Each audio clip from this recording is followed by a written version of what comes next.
ఎలా ఉన్నారు అందరూ? Welcome back to my channel Akshara kitchen. ఇవాళ వీడియో వచ్చేసి ఫ్రెష్ క్రీమ్ లేకపోయినా పాల మేగడతోటి విప్పింగ్ క్రీమ్ ఎలా ప్రిపేర్ చేయాలో చూపించబోతున్నాను. దీనికన్నా ముందుగా మన ఛానల్ని మొదటిసారిగా ఎవరైనా చూస్తున్నట్లయితే ప్లీజ్ సబ్స్క్రైబ్ చేసుకోండి. ఇక వీడియో స్టార్ట్ చేద్దాం. ముందుగా ఒక స్ట్రైనర్ తీసుకొని స్ట్రైనర్లో హాఫ్ కప్ పాల మేగడ్ని యాడ్ చేసుకొని పాల మేగడ నుంచి పాలని సపరేట్ చేసుకోవాలి.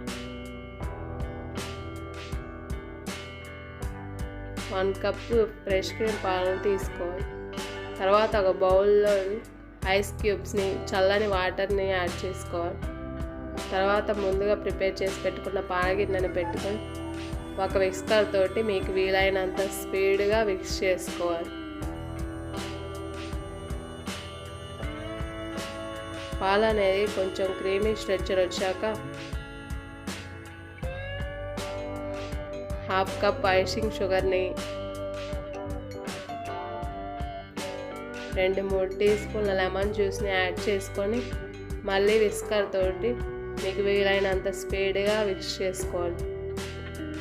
మీ దగ్గర హ్యాండ్ బ్లెండర్ ఉన్నట్లయితే హ్యాండ్ బ్లెండర్తో కూడా బ్లెండ్ చేసుకోవచ్చు లో స్పీడ్లో.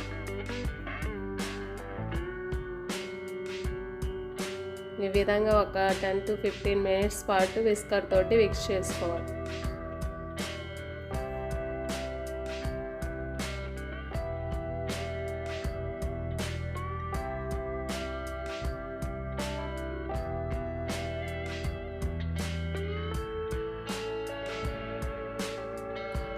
ఎక్కువసేపు విస్క్ చేయడం వల్ల క్రీమ్ అనేది కొంచెం పలుచగా వచ్చినప్పుడు ఫ్రీజర్లో 10 నిమిషాల పాటు ఫ్రీజ్ చేసుకొని మళ్ళీ 10 నిమిషాల తర్వాత బయటికి తీసి విస్కర్ తోటి మళ్ళీ విస్క్ చేసుకోవాలి.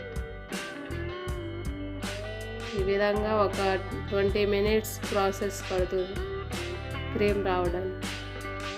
తర్వాత ఒకసారి క్రీమ్ వచ్చిందో లేదో చెక్ చేసుకుని క్రీమ్ రాకపోయినట్లయితే మరో 5 మినిట్స్ విస్కర్ తోటి మిక్స్ చేసుకోవాలి.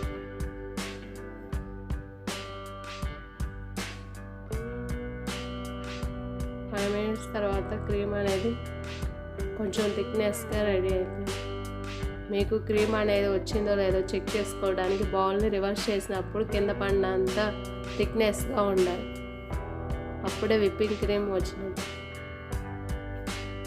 ఇప్పుడు విప్పింగ్ క్రీమ్ని ఒక బాక్స్లో స్టోర్ చేసుకొని మీకు కేక్ డెకరేషన్ కోసం అవసరమైనప్పుడు తీసి మళ్ళీ ఒకసారి మిక్స్ చేసుకొని డెకరేషన్కి వాడుకోవచ్చు.